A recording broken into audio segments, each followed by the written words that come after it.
This morning's guest puts on 2 conferences every year. He's added a 3rd, and it could be for you. Find out what it's all about coming up next on Carolina People.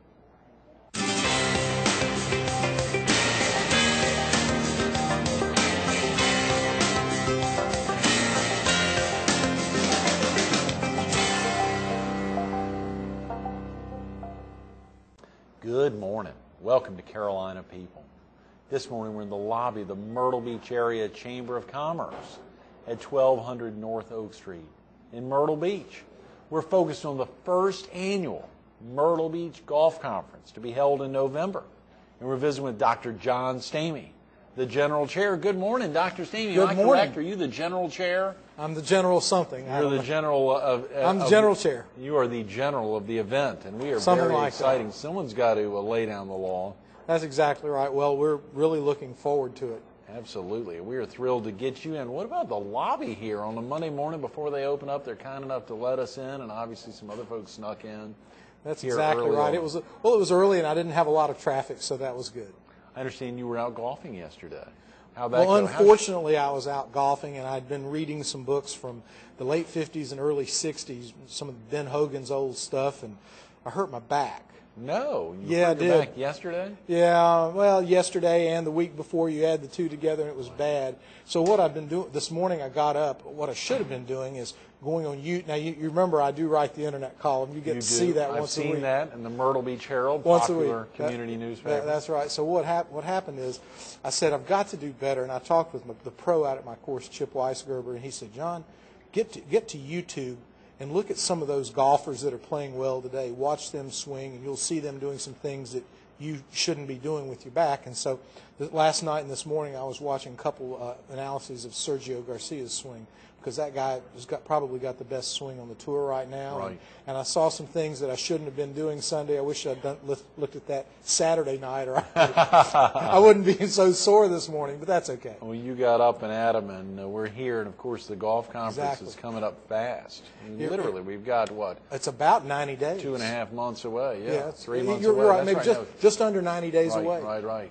It's amazing that it's coming up so soon, and why should viewers be interested in this golf conference, John? First of all, Greg, Myrtle Beach is the golf capital of the world. You know that. Of the world? Yes, it is. What about Palm Springs or Scotland or somewhere? I mean, you know. Well, those are someone else's worlds. Oh, yeah. This is our world, right. and Myrtle Beach is the golf capital of our world. Okay. Yeah. So, what happened was, can I tell you the story of how this conference happened? Fill us in, absolutely. You know, out at Coastal, as with all universities, we have to do research. And I was just thinking one day, it was a couple months ago, I said, I'd like to do some research about golf because I've just started back playing. It's a lot of fun. So I thought about, well, what's the most reasonable problem I could attack as someone in a computer science department? And I said, well, what about forecasting rounds of golf? Because, I've got Taylor DeMont's a friend of mine, and he and Gary Loftus are head of the Clay Britton Center for Tourism at Coastal. Right. And they're all the time trying to forecast hotel nights. Right. And I thought, well, maybe I ought to look into forecasting golf rounds. So I called up Chip he's the pro at Quail Creek. He said, John, that would really be a lot of help. I mean, they've talked about it, but we haven't really gotten there yet. I said, well, let me start looking at the problem. So I started trying to look around to see what research people had done on forecasting golf rounds, and I found zero. No scholarly articles written about that. And in fact, when I was looking at just the amount of scholarly articles in general about golf, I found less than 50. And so I said, well, this doesn't seem right. Golf's a $90 billion a year industry. No way. 9-0. It's a $90 billion a year industry. It fuels the Myrtle Beach economy. It fuels Orlando, Palm Springs, San Diego. Right. Canada. Do you know that Canada has the largest percentage of people that play golf in the world? Oh, come on. Do you know that 5.6% of all Canadians play golf? Golf on a regular basis? Yes. Wow. Actually, 5.6% are members of clubs and play incredible. golf. So even more probably are active golfers. Exactly. So anyway, as big as golf is, and as well-known golf is in Myrtle Beach, I mean, we used to come down here on vacation all the time just to play golf. Never went to the beach. So anyway, I looked around. There weren't many articles, and one name kept coming up over and over and over, and that was Dr. Andrew Tiger of Southeastern Oklahoma State University. Now, I'm going to, when this gets on the web, I'm going to tell Andy to be sure to watch this, because Andy's actually one of the two keynote speakers of our conference. But I'll tell you what, when I saw that there was one major researcher in Oklahoma and one up at the Cornell Hospitality School, I said, you know, that something might need to be done. So I called up Andy, and he was very nice. He was excited that someone had called him up about his research in golf.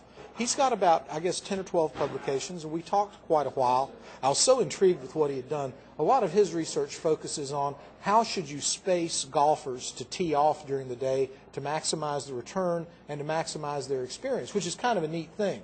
And his research kind of matches what a lot of pros do between 11 and 12 minutes, sometimes 13 minutes. His research kind of maximizes what they've learned as a rule of thumb, but, you know, he was able to prove that that actually will work. Really? We talked for about an hour and a half on that first conversation, and I finally said, Andy, I can find some money. We need to bring you here. Maybe we ought to do a workshop on golf. He said, boy, that'd be great because I could come to Myrtle Beach and talk. And I said, yeah, and of course, what can we do after you talk? He got the hint. He said, well, yeah, we can play golf too. so that's all well and good. So the next day I was thinking about it. I talked with Chip Weisgerber over at Quail Creek. Right. And then Chip said, that's a great idea. It'd be wonderful. You know, the PGM students, because, you know, Coastal Carolina has got one of the 20 professional golf management programs in the country. And it's nationwide, and it's a fine program, headed by, of course, the Colonel himself, Charlie Thrash. Oh, we love Charlie. You know Charlie. Of course. I just played in the Red Cross tournament. That's right. Chaired by Charlie. Exactly. So what happened was Chip told Charlie, and so the next day I went over, I was talking with Chip, and Charlie was there, and they were really excited. So I just started calling it a conference. And it went from calling Andy to find out why there's no research in golf to 4 days later it became a conference. And I felt a little strange about it, but I said, well, why not? And so I talked with some people that I've worked with in putting on conferences before, and they said, yeah, that's a great idea. So about a week later, up came MyrtleBeachGolfConference.com. I love it. I love it. What a great name, and easy to search and to find great information on there. I printed out a lot of the info that's sitting out in front of us this morning. Right. So anyway, we formed a committee. Chip's on the committee. Charlie Thrash is on the committee.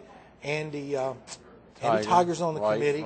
Tim Burcham is on the committee. He's from the University of Tennessee at Martin. Yes. So we have a number of people on the committee, and as I started talking about this event, people got very excited. Sure. The folks at Horry Georgetown Tech, they've got a very fine turfgrass management program. Oh, yeah. And so Rick McGinnis, who's the head of that program, he said, I'd love to put together a panel, you know, on turfgrass problems in the greenskeeping area. Well, absolutely. So that led me directly to the Golf Course Superintendents Association of America, which has got, you know, thousands of members, and it's a very important organization in the world of golf. Those are the guys that are really responsible for making our golf courses beautiful. And they're also responsible for conservation techniques so that we properly use our golf courses and we don't do anything wrong with the environment.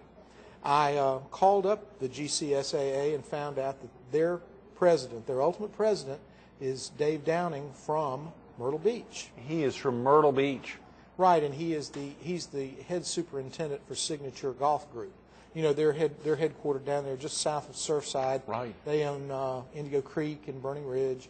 And so Dave volunteered to be the other keynote speaker. So we've got two really good people that are experts in golf, that have a vested interest in golf. We want to see the sport, you know, continue to grow and to continue to mature as it has. Absolutely. You know, we can kind of look at it and say, you know, golf's first leg was when it started. Then the second leg, or the second generation, came when tournaments were first broadcast on television. And thank you, Arnold Palmer. Oh, yeah. If it wasn't for Latrobe, Pennsylvania, Wake Forest graduate, yes. Exactly. Arnold Palmer was the first superstar of golf. And it was his career coincided right with golf being done on television. You know, he won the Canadian Open. It was actually broadcast on television. Greater Greensboro Open, he won that. Right. Portions of that were broadcast on television. So, the second wave, the second generation of golf comes in the mid-'50s. And thank you, Arnold Palmer. And then comes Jack Nicklaus. Great, John. You're filling in viewers. That's and then very here comes Tiger Woods. Tiger Woods. And while has been a real he may be out right now with some problems with his legs, but he'll be back. And then, of course, come the LPGA Tour, which fills in a tremendous need Right. and is getting so much really good publicity thanks For to the ladies. Golf Channel. Yes, yes. And all of their events are being broadcast now. Those ladies can really play some great golf. Oh, yeah. Yeah, well, you've got some great featured speakers lined up as well, John. I was We do. fascinated to see Craig Schreiner. That's the Myrtle right. Beach connection. Dalton Floyd, another Myrtle Beach connection. Wade Shumney, you mentioned. Charlie Thrash, John Locks. That's right. Out there at Coastal Carolina University. Of course, Chad Castleman from Coastal. Daniel Bourne, DB Designs, and then yourself, Dr. John Stamey, and many other featured speakers lined up who That's are not right. yet on the website, I suspect, that are probably lined up as you continue to update that site, and then a lot of submissions that will be presented. Right. A lot of the speakers will be listed later on because we're just now starting to receive some submissions Great. in golf economics and Great. management science and things like that. So as those submissions get in and get accepted, Great. we'll be adding those to the website, myrtlebeachgolfconference.com. Folks can go online. They can register online. That's right. As of September 1st, they'll be able to register for the conference. Great. Good. And let me tell you about the format. It's really kind of nice. Yes. We're on the academic portion is on the 13th and 14th, which is a Thursday and a Friday.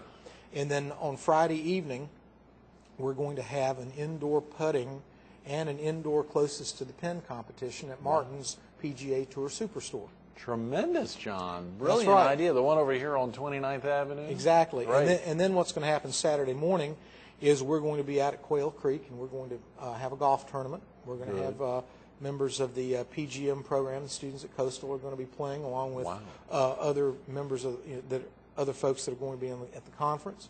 And we're going to have a good time. We're going to have a clinic. We don't know who's going to be doing the clinic prior to the tournament, but it'll be a PGA pro. We're looking around right now.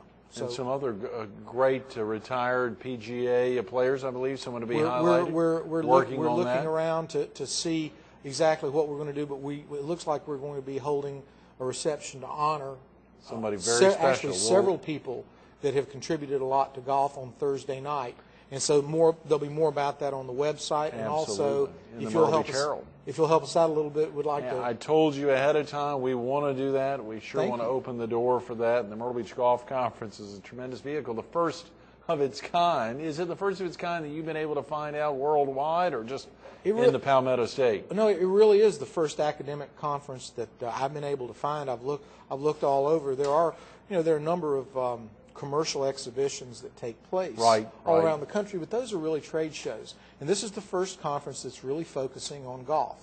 And as an add-on, and I know it's not on the website, but it'll be up very soon, Andy Tiger from Southeastern Oklahoma State has agreed to be the first or the inaugural editor of the Journal of Golf. Oh, great, John. How exciting. We're going to there is no journal, the academic journal, that's peer-reviewed and widely distributed that focuses on golf. And, there are a number of folks. Andy said right now he's reviewing 4 papers on golf to various journals throughout the world. And those articles are a little bit misplaced because, it's hard for a PGA pro or a superintendent to know where to go find them. But if we have one central location where people can publish, and we can also link out to articles that we find, that's going to be a lot of help to folks.